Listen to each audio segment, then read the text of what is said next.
Salam, selamat pagi, salam sejahtera dalam kasih Tuhan kita, Yesus Kristus.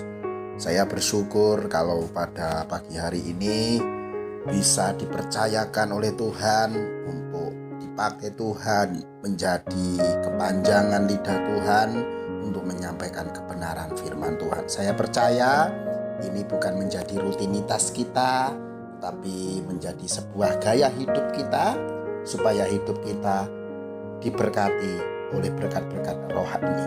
Puji Tuhan, pada pagi hari ini sebelum kita memasuki hari yang baru, mari kita bersatu dalam doa menyambut kebenaran firman Tuhan. Allah Bapa kami yang bertahta di dalam kerajaan surga, yang kami panggil di dalam nama Tuhan Yesus Kristus, kembali ya Tuhan, pada pagi hari yang indah ini kami datang kepadamu, menaikkan ucapan syukur dan banyak terima kasih, karena setiap waktu, setiap saat kasih-Mu selalu baru dan tidak pernah habis-habisnya. Seperti cahaya fajar pagi, begitu pula kasih-Mu dalam hidup kami. Terima kasih buat penyertaan-Mu, terima kasih buat cinta-Mu. Kalau hari ini kami ada, semua berkat daripada Tuhan. Pada pagi hari ini sebelum kami memasuki hari yang baru, kami rindu ya Tuhan mengisi hidup kami dengan renungan firman Tuhan, agar berkat-berkat rohani yang kami terima di hari ini menjadi spirit kami, supaya kami boleh bertahan hidup dan terus bersyukur. Makasih Tuhan, urapilah hamba-Mu dan urapilah kami semuanya. Dalam nama Tuhan Yesus kami sambut kebenaran firman-Mu. Haleluya, amin. Pada pagi hari ini kita akan merenungkan satu kebenaran firman Tuhan yang terambil dari suratan 2 Raja-Raja 3 ayat yang ke-16. Saya akan bacakan firman Tuhan ini untuk kita semuanya. 2 Raja-Raja 3 ayat yang ke-16. Beginilah firman Tuhan, biarlah di lembah ini dibuat parit-parit. Pada pagi hari ini saya memberikan judul renungan firman Tuhan, cara yang ajaib. Saudaraku yang terkasih di dalam nama Tuhan Yesus Kristus, sebuah berkat dan pertolongan Tuhan seringkali datang justru pada saat harapan sepertinya tidak ada lagi, dan secara logika manusia mengatakan bahwa itu sudah tidak mungkin. Kesembuhan sering terjadi justru pada saat semua dokter mengangkat tangan dan mengatakan bahwa sakitnya sudah tidak dapat disembuhkan, apapun yang sudah ditempuh, apapun caranya. Saudaraku, mujizat Tuhan inilah yang sering membuat orang terpesona akan kebesaran dan keajaiban Tuhan. Kalau dokter berkata bahwa penyakit itu masih bisa disembuhkan, apa istimewanya kesembuhan yang dilakukan Tuhan? Sudah pasti jalan Tuhan selalu heran dan ajaib. Dia punya banyak cara untuk menolong umatnya, tidak pernah terlambat dan tidak pernah terlalu cepat. Pengkhotbah 3 ayat 11 di sana dikatakan, Ia membuat segala sesuatu indah pada waktunya. Tuhan berfirman, kamu tidak akan mendapatkan angin dan hujan, namun lembah ini akan penuh dengan air mata, sehingga kamu serta ternak sembelian dan hewan pengangkut dapat minum. Dan itu pun adalah perkara yang ringan di mata Tuhan.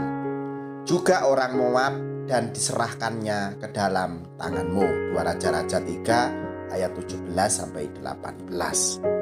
Saudaraku yang terkasih di dalam Tuhan, Alkitab menjelaskan bahwa bangsa Israel mendapat berkat ganda yang tidak terduga, yaitu air dan kemenangan atas orang Moab. Pada saat tidak ada angin dan hujan, melalui Nabi Elisa, Tuhan justru memerintahkan mereka untuk membuat parit-parit. Secara manusia, hal itu tidak mungkin. Namun andai kata mereka tidak taat pada perintah Tuhan yang diucapkan melalui Elisa dan tidak menggali parit-parit, maka apa yang terjadi? Binasalah mereka. Kalau di tangan bangsa Moab dan semua ternaknya akan mati karena kehausan. Di sini terkandung satu rahasia ilahi yang besar, yaitu berkat Tuhan dan pertolongannya tidak akan turun jika tidak ada ketaatan dan iman yang disertai dengan perbuatan. Sekalipun Tuhan berkata, "Aku akan memberkati engkau," tetapi jika yang akan diberkati masih berpikir, "Tidak mungkin aku mendapat berkat. Dari mana berkat bisa datang? Tokoku sepi terus, usahaku kecil begini, mana mungkin?"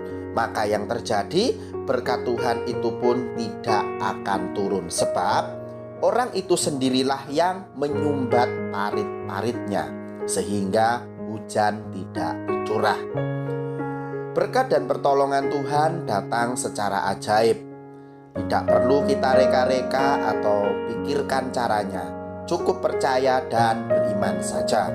Walaupun tidak ada angin dan tak ada mendung, Tuhan sanggup mencurahkan hujan lebat memenuhi semua parit kita sampai berlimpah. Dan di balik itu semua, kuncinya adalah taat saja.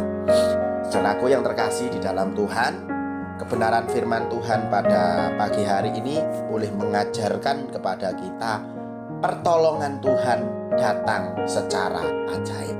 Mari terus perkatakan perkataan iman yang membangkitkan, perkataan iman yang penuh dengan pengharapan, yakin dan percaya engkau akan menerima mujizat yang daripada Tuhan. Saat itulah dengan ketaatan yang kita alami, Tuhan akan mencurahkan berkat-Nya sehingga semua parit-parit kita penuh dengan limpah. Tuhan Yesus memberkati. Saya akan tutup renungan pada pagi hari ini dalam doa. Bapa di dalam surga, kami mengucap syukur dan berterima kasih kepada Engkau atas kebenaran firman-Mu yang telah Engkau sampaikan bagi kami pada pagi hari ini Tuhan. Mungkin secara manusia dari mulut kami masih ada rasa kurang percaya kepada kuasa-Mu. Mungkin dari mulut kami menutup jalan berkat itu. Tapi hari ini melalui kebenaran firman-Mu kami mau belajar, kami mau diajar, supaya pada hari ini dengan rema yang baru ini kami belajar taat, kami belajar berpengharapan kepada Tuhan. Tuhan akan sanggup mengubah yang tidak mungkin menjadi mungkin, karena Engkau Allah yang punya kuasa dan Engkau mencurahkan kuasa-Mu bagi kami. Ajar kami taat, ajar kami percaya. Terima kasih Tuhan buat berkat firman-Mu. Petraikanlah di dalam setiap hati dan hidup kami, supaya hari ini kami berjalan dengan iman dan pengharapan di dalam Tuhan. Dalam nama Tuhan kami Yesus Kristus kami berdoa dan mengucap syukur, siap menyambut hari yang baru. Haleluya. Amin. Puji Tuhan, saudaraku yang terkasih, selamat pagi, selamat beraktivitas. Tuhan Yesus memberkati. Amin.